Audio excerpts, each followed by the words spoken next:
और crude oil हमारी headline है। Mister Taneja, over the weekend जो हमने होता हुआ देखा शायद एब्सोल्युटली आउट ऑफ वैक नहीं था। बाजार बहुत ज़्यादा सरप्राइज्ड उससे नहीं है। एक्सपेक्टेशन यही थी कि अगले 60 दिनों तक कुछ ना कुछ हम यहाँ पर होता हुआ देख पाएंगे, लेकिन जो ये बार बार स्ट्रेट ऑफ हॉर्मुज खुला है नहीं खुला है पर बात आके अटक जाती है, उसे कैसे रीड करेंगे? देखिए, आपने जैसे देखा है कि बाजार ने काफी संयम दिखाया है। अदरवाइज जिस तरह से हमले हुए हैं दोनों तरफ से, एक तरह से देखा जाए स्ट्रेट ऑफ हॉर्मुज जो है वो काफी हद तक जिस समय हम बात कर रहे हैं लगभग बंद पड़ी हुई है। बहुत आवागमन जो है बहुत कम हो गया है। ऐसे हालत में तेल की कीमत तो $100 छू जानी चाहिए थी, लेकिन बाजार ने संयम दिखाया है। बाजार को समझ में आ रहा है, एनालिस्ट को समझ में आ रहा है कि असली समस्या क्या है। ईरान और अमेरिका अब बातचीत अभी भी कर रहे हैं, उनकी बातचीत चल रही है। हालांकि राष्ट्रपति ट्रंप ने कहा है कि एमओयू को वो खारिज कर रहे हैं, लेकिन ऐसा है नहीं, क्योंकि एमओयू के आधार पर ही दोनों के देशों में बातचीत हो रही है। समस्या ये यहाँ निकल के आ रही है कि ईरान के अंदर जो कुछ पॉकेट्स हैं या सेक्शंस हैं इस्लामिक रिवॉल्यूशनरी रिजीम के, जो कि एमओयू को नहीं मान रहे हैं। वो काफी हद तक वो काम कर रहे हैं जो कि उनको नहीं करना चाहिए, और लगता है कि जो तेहरान में जो सत्ता में लीडरशिप है उनकी बात वो नहीं मान रहे हैं। ज्यादातर यही वो लोग हैं जो स्टेट ऑफ हॉर्मुज में आकर के हमले कर रहे हैं, और उसकी रिस्पॉन्स में अमेरिका हमले करता है, फिर ईरान को जो है परसेप्शन के लिए अमरीकी ठिकानों पर हमला करना पड़ता है। तो ये एक ऐसा साइकिल है जिसको तोड़ना पड़ेगा, और अमेरिका को लगता है ये ईरान ही कर सकता है, इसलिए बातचीत भी जारी है। लेकिन अब देखना यह है कि ईरान जो अभी लोग सत्ता में आए हैं, क्या उनका पूरा जो लोग हैं जो काम कर रहे हैं रिवॉल्यूशनरी गार्ड डिफरेंट पॉकेट्स के अंदर जो काफी डिसेंट्रलाइज्ड हैं, तो उनके ऊपर पूरा वो कब तक उन पर काबू कर पाते हैं। अगर वो काबू नहीं कर पाते आने वाले 2 हफ्ते या 3 हफ्ते में, तो हो सकता है अमेरिका वो वार्ता से हट जाए और वो दूसरा कदम उठाए ये कि पूरी तरीके से हमला करे। लेकिन अभी जो है कम से कम ऐसा लगता है कि दोनों देश बातचीत कर रहे हैं। ये तेहरान बार बार कह रहा है ये उनको कंट्रोल करने की कोशिश कर रहे हैं, और दूसरी तरफ अमेरिका ने कहा है अगर आप कंट्रोल नहीं कर सकते तो प्रेशर दबाने के लिए वो अपने हमले को जारी रखेगा। तो इसलिए ये स्थिति अभी की है। आने वाले 2-3 हफ्ते में क्या इवॉल्व होता है वो देखना पड़ेगा। लेकिन ईरान को ये तो बिल्कुल स्पष्ट है कि ईरान में जो तेहरान में जो लोग सत्ता में बैठे हैं, पूरी तरीके से जो पॉकेट्स हैं ईरान रिवॉल्यूशनरी गार्ड्स की, खासतौर से जो स्टेट ऑफ हॉर्मुज और पर्शियन गल्फ में ऑपरेट कर रही है, वो उनके ऑर्डर को पूरी तरह मान नहीं रहे हैं, वो बेकाबू हैं। और दूसरी तरफ कहीं पे और हिस्सों में भी यही ईरान में हो रहा है। इस वजह से जो है बातचीत होने के बावजूद ये सब कुछ देखने को मिल रहा है, लेकिन ज्यादा समय नहीं है। 2-3 हफ्ते में ईरान को इसको सॉर्ट आउट करना पड़ेगा। अगर नहीं होता तो फिर अमेरिका हो सकता है कि बातचीत से हट जाए और पूरा हमला शुरू हो जाए। लेकिन आज की तारीख में बाजार ने जो संयम दिखाया है वो वेट एंड वॉच का है, और मेरा भी ये मानना है कि वेट एंड वॉच करना है, क्योंकि तेहरान में जो लोग सत्ता में वो चाहते हैं कि एमओयू पीस अकॉर्ड में तब्दील हो, मतलब बातचीत हो, आगे बढ़े।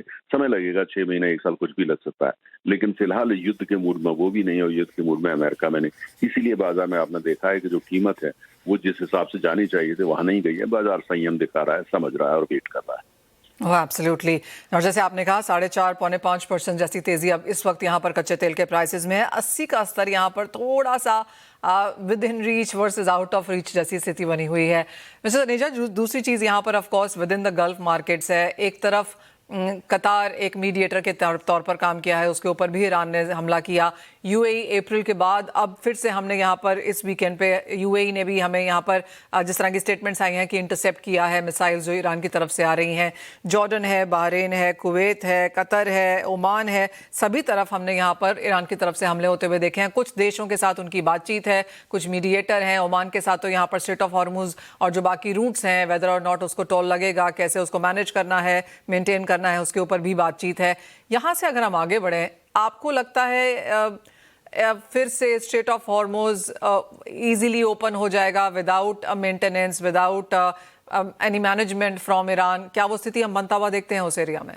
देखिए, बहुत अच्छा आपने प्रश्न किया मनीषा। देखिए, जहां तक ईरान की तरफ से टोलिंग की बात है कि वो टोलिंग करेंगे और ओमान उनके साथ होगा, ये जो ईरान के जो मुख्य तेल के आयातक देश हैं जिसमें मुख्यतः भारत और चीन है, उन दोनों को स्वीकार नहीं है। भारत, अमेरिका और चीन ने दोनों ने कन्वे किया है कि भाई हम नहीं करेंगे, और ईरान ने बिल्कुल अपने जो टॉप के स्तर पर विदेश मंत्री के स्तर पर भारत को कन्वे किया है वो टोलिंग नहीं करेंगे। चाइना को भी उन्होंने कहा है वो टोलिंग नहीं करेंगे। अगर मुझे नहीं लगता कि टोल से उनको जितना भी फायदा होगा उसलिए जो भारत, चीन, कोरिया, जापान जो बड़े आयातक हैं वहां से, उसको वो संबंध उनसे खराब कर लेंगे। मुझे लगता है टोलिंग जो है उनका वो एक लेवरेज बनाने का है, वो दिखाना चाहते हैं ये उनकी टेरिटरी है, जिससे भविष्य में जो है कभी ऐसा कुछ हो जाए तो वो उसको यूज करें, स्ट्रेट ऑफ हॉर्मुज को ये कह के बंद कर दें कि भाई ये तो हमारी टेरिटरी है। तो मुझे लगता है वो लेवरेज कर रहे हैं उसको जो नेगोशिएशंस के अंदर। वरना आप देखिए, अगर आप टोलिंग करते हैं या ईरान का वहां पर दबदबा या कंट्रोल हो जाता है तो सऊदी अरब का तेल बाहर कैसे जाएगा, कुवैत का तेल बाहर कैसे जाएगा, इराक का कैसे जाएगा, कतार की एलएनजी कैसे जाएगी, बहरीन का तेल कैसे जाएगा। तो वो तो मुझे इन देशों को भी स्वीकार नहीं है। लेकिन अभी ये जो कुछ भी ईरान कर रहा है, क्योंकि वहां पर लीडरशिप पूरी तरह असर्ट नहीं कर पा रही है। पहले वहां 4 सत्ता के केंद्र होते थे, अब एक हो गया है, वो रिवोल्यूशनरी गार्ड। लेकिन वो अपनी पूरी अथॉरिटी अपने ही लोगों पे, जो डिसेंट्रलाइज उनका एक स्ट्रक्चर है, उसको असर्ट नहीं कर पा रहे हैं। अमेरिका शायद इस बात को समझ रहा है, यूएई समझ रहा है, कतार समझ रहा है। ये हमलों के बावजूद वो बातचीत को जारी रखे हुए हैं। ओमान बातचीत जारी रखे हुए हैं। कतार जो मेन मीडिएटर है वो भी बातचीत जारी रखे हुए हैं। वो जानते हैं कि वहाँ की स्थिति क्या है।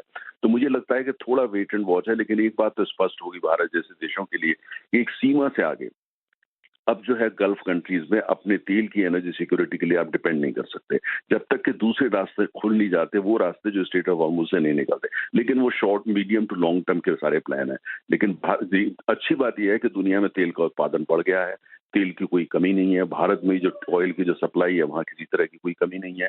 तो इसलिए जो ये इसको लेकर के बाजार में कंफर्ट है कि सप्लाई साइड कंफर्टेबल है, डिमांड साइड ठीक है, कोई ऐसी प्रॉब्लम नहीं है। डिस्रप्शन हो रहे हैं, लेकिन ज्यादातर लोगों को मानना है कि स्टेट ऑफ हॉर्मुज डिस्रप्शन जो है ये लंबा चलने वाला नहीं है। बीच बीच में आने वाले 1 साल तक, जब तक जो एमओयू पीस अकॉर्ड में नहीं होता, इस तरह का जो है ब्लो हॉट ब्लो कोल्ड, कभी बंद कभी खुलना, ये इसके लिए बाजार को तैयार रहना चाहिए। ये 1 साल चल सकता है जब तक कि एमओयू जो है वो पीस अकॉर्ड में बदल नहीं जाता। वो बदलेगा लेकिन उन्हें समय लगने वाला है।